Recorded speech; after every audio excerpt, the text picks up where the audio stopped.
what signs would you even warn women, let's say, if you see this, run? 333 million Americans, approximately 300 million of which are adults. Psychopathy, which isn't a clinical term anymore, the clinical term for both psychopaths and sociopaths is antisocial personality disorder. But when those were more acceptable terms, it was estimated that 1% of the American population fall under psychopathy. 3% of the American population fall under sociopathy or sociopathy, right? So right there's 4% of the American public. That's a lot. Add into that narcissistic personality disorder. That's 6% of the American public.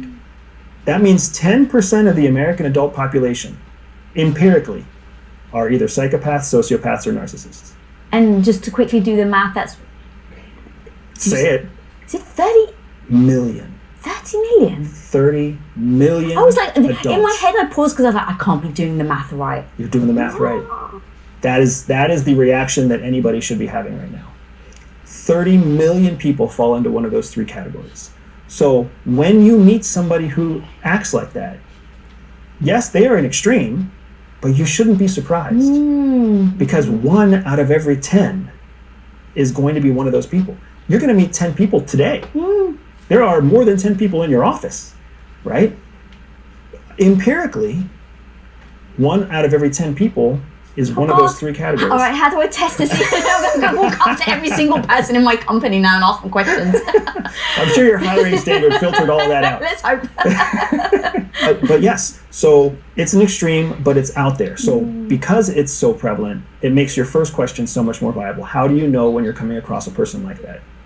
So the first big thing to understand is the telltale sign for somebody who is antisocial personality disorder, your psychopaths and your sociopaths. The biggest thing is that they lack empathy. Empathy is the thing that makes us so that we can relate to somebody else's feelings. Different than sympathy. Sympathy means that you hurt and I'm sorry that you hurt and I'm here to give you my sympathy, but I don't feel your pain, right? Empathy means you're hurt and I can put myself in your shoes and I can feel some of your pain, right? When you are with a partner, or when you have a love interest, or you're dating somebody, or it's your child, or it's your parents, when they don't feel empathy, they can't relate to your feelings, that is a big telltale sign that you might be dealing with somebody who's on the spectrum of antisocial personality disorder. Another major indicator is that they don't believe in the rules of conduct or the rights of others. They don't believe that people are equal, right? So they have certain rights, and you have lesser rights. So they have a right to privacy, but you don't. They have a right to knowing how much money's in the bank account, but you don't, right? So they have this discrepancy in how they believe what they're entitled to versus what you're entitled to. How would you test somebody subtly to see if they're like that or not? I like the way you're thinking, because that's exactly how you find out whether or not the person you're suspicious of deserves that suspicion or whether you're just being paranoid. You have to test them. So one of the best ways to test somebody for empathy is to make an unpredictable or unpredicted change. Just change something, right? If you all agree that you're going to go to dinner on Tuesday night, cancel dinner on Tuesday night and recommend let's go Wednesday instead. If they roll with that change easily, and if you test them more than one time, because one test by itself isn't really a test, right? It's a test over days, weeks, months. If you can make changes and they can accept those changes gracefully, then there's a very good chance that you're dealing with a normal, rational human being. If you start making changes and then they start guilting you or accusing you, or if they start getting angry, if they have volatile emotions that are in line with the changes that you're proposing, it shows that they already think that their time is more valuable than your time. Which now is an indicator that you're either dealing with somebody who is immature or you're dealing with somebody who is on that spectrum of personality disorder, whether it's narcissism or whether it's antisocial behavior. But if they can't handle change, it's a good sign that you're not dealing with somebody who sees you as an equal. So with Dirty John, we would have seen, if they had asked him certain questions, they would have seen him potentially getting angry or having an visceral emotional response to something that is maybe not as extreme. Correct, because change happens all the time, right? And in a situation where people are equal, like a healthy relationship, this is something that people don't often realize. A healthy relationship is transactional. I have something that benefits you. You have something that benefits me.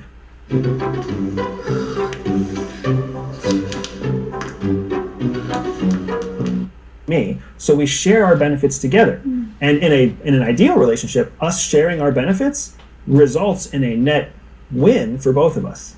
So the sum is greater than the total of the two parts, right? So a healthy relationship should be transactional. Give and take. Sometimes I need your help, sometimes you need my help. In an unhealthy relationship, it's very one way. It's a zero-sum game. One person wins, one person loses. So you have to test whether your partner is willing to give and take, or whether they're just there to take. Going, again, back to the empirical evidence of the predominance of ISFJ women, and I know that there's lots of different types of codes, and there are women of all types of Myers-Briggs personality types, but the empirical evidence is 1 in 5 women is ISFJ. That ISFJ, she feels like she should trust this person. Even though what she's seeing and what she's hearing tells her she shouldn't trust that person. She feels like she should, she sees that she shouldn't, but then she falls on her J, which tells her that as a woman in Western society, it's the right thing to do to give the benefit of the doubt. It's the right thing to do to give somebody a second chance. It's the right thing to do to let them prove themselves. And it's a tricky and difficult place to be. The more you test, the more you learn. The more you learn, the more information you have to challenge your instincts, which make you feel like you have to trust somebody that you shouldn't trust. And is there sometimes like a piece of information that we hold on to as quote unquote evidence that we keep going back to, but maybe that's false evidence as well? And the reason why I ask you is Dirty John, apparently everyone said, oh, he was always saying that, like, what a great father he was, and like, you know, he was so loving to his two daughters. And so let's say you're meeting him for the first time, you hear about, oh my God, he's this great father. Maybe you meet the daughters, you think, oh my God, they've got a great relationship. Then you see signs on the contrary, but you keep going back to maybe false evidence that no, but I must be imagining it because he's clearly an amazing father. So what you're talking about now is something we call the relevancy principle. The relevancy principle dictates that whatever is the most relevant should carry the most empirical weight. So if you made a delicious steak 2 years ago, but every steak that you've made since then has just not been right, I shouldn't keep asking you to make steak, because over time what you're showing is that you have lost relevancy in the art of making a good steak. It's the same thing with Dirty John. Could he have been a good father? Sure. Could he have been a good father 4 days ago? Sure. But what is he today? And what is he most often? What is the most relevant piece of information that you're getting? It's not necessarily that the evidence was false. He really did do nice things at some point. But he's also very realistically done dirty, suspicious, dishonest things since then. So you've got to fall back on the relevancy principle. This is another trap that women will fall into more often than men because of the societal pressure to give people the benefit of the doubt. The person, he just slapped you. He just called you stupid. He just spent money on the credit card and lied about it. Whatever he just did it. According to the relevancy principle, that has to carry more weight than what he did 6 months ago or 2 weeks ago or even yesterday. So if yesterday he said, I'm sorry, babe, I'm going to do better, and today he didn't do better, you have to put more weight in the action that he took today than the promise he made yesterday. How do you reinforce that then? Because I love it. I think it's so strong. But you do end up in that moment, if you're not used to it or practice, just reverting back to the means. Right. And you nailed it on the head right there. You have to practice. So there are certain tools that are very basic tools that we use in the field all the time to keep us away from the process of questioning and reverting, right? A journal is a fantastic tool. Very simple tool to use. You keep a daily log or a morning log and an evening log. You keep some kind of journal to remind yourself of what is relevant in that moment. So then when something happens on a Tuesday, you can open your journal and go back to last Tuesday and see the journal entries and start to see what is the predominance of information. Without the journal, we forget. Our short-term memory only lasts for between 7 and 14 seconds. Whoa! It's super short-term. And in that short-term 7 to 14 seconds, our brain is deciding whether or not to move something from short-term memory into long-term memory.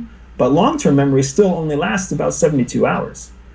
then there's different categories, different types of long-term memory that your long-term memory will shift into to make permanent memories or make academic memories or make skilled behavior memories, right? So when it comes to behaviors of people, if we don't value it in the first 7 to 14 seconds, we won't even remember it. No one saw the infection coming. The few who survived were forced into hiding. But now it's... If we do value it because we think it's suspicious or we think it's dishonest, we'll hold on to it for maybe the next 48 hours. But after 48 hours, we let it go. If we don't do something else to make it permanent. So if you want to look back over the last 7 days of your relationship, a journal is a fantastic tool. A voice memo, a diary. These are all simple tools that we can use, right? I've even met field officers who just kept a jar. So 2 jars and marbles. And all they would do is they would put a marble into the good jar when they saw a good behavior and a marble into the bad jar when they saw a bad behavior. And over time, you just see there's a predominance of bad behavior. And even though you don't know these specific examples, you get the gut feeling that you need to make the decision that you know is in your best interest. And that visual, you just can't ignore it. You can't ignore it. You can't rationalize your way out of that. But when you're sitting across from somebody who's a con man abuser or someone who actually is a narcissist or antisocial personality disorder, when you're sitting across from them, because they lack empathy, they know exactly how to make you feel good. Because making you feel good is just a matter of giving you what you want. So they say the things you like, they act the way you want them to act, because they logically, rationally, they understand what you cognitively are trying to achieve. They don't feel it, but they can see it like academically. There's the word that is most often used to describe a psychopath is someone who is cold-blooded.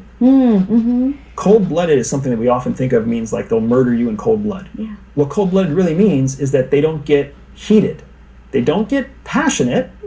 They don't get excited. They don't get angry. They don't have that hot blood that makes you have a temper. Instead, they're always very detached. That's what cold-blooded means. From that cold-blooded position, they can literally read your patterns of behavior because they don't get distracted by all the emotions that you and I get distracted by that keep us from seeing a pattern. Wow. Would it be harder to interrogate someone like that because they're not showing emotions and ebbs and flows? It's harder to interrogate them on an emotional basis, yes, because they're very stable in their emotions. Compared to a sociopath, right, psychopath and sociopath, both antisocial personality disorder, sociopaths have very dynamic ranges of emotions. Narcissists have very dynamic ranges of emotions. So the good news for women is if you're dealing with a partner who can flip a switch on their emotions, you're not dealing with a psychopath. Even though a lot of times, like I know for men, when men see women go from extremely happy to extremely angry, we're like, oh my God, you're a psycho. It's actually exactly the opposite. The psycho is the person who never goes through those extremes. Somebody who goes through those extremes is the definition of the opposite of a psychopath. So when you're interrogating or when you're questioning somebody and you see that very stable, detached emotional foundation, you know that you're dealing with somebody who's on that spectrum of antisocial personality disorder. Remember, 10% of the American population falls under psychopath, sociopath, or narcissist. That 10% of people, the formula that makes them who they are is part genetic and part environmental. What kind of childhood do you have? What kind of parents do you have? What foundational emotions, what foundational survival instincts do your parents ingrain in you? In this case, the Tinder swindler was programmed with this sense of self-reliance that you had to be nefarious, you had to be sneaky, you had to be a trickster, you had to lie. So his ethical compass was programmed completely different than the average person. Now, lying was needed to survive, right? And survival was, and success was defined by how effectively you lied and how much you stole. The average working class American family who's taught to believe in hard work and honesty and the pursuit of happiness, that is the total antithesis for them. Which is why my mind doesn't go there when I meet people. The last thing I'm thinking of is like, oh, they're a complete quirk and they've got criminal record and they've done all this dodgy stuff. So how do you then start to know in those situations, because he's sending them photos, right, of like, oh, and he's like his face and like the bodyguard's like bleeding, and so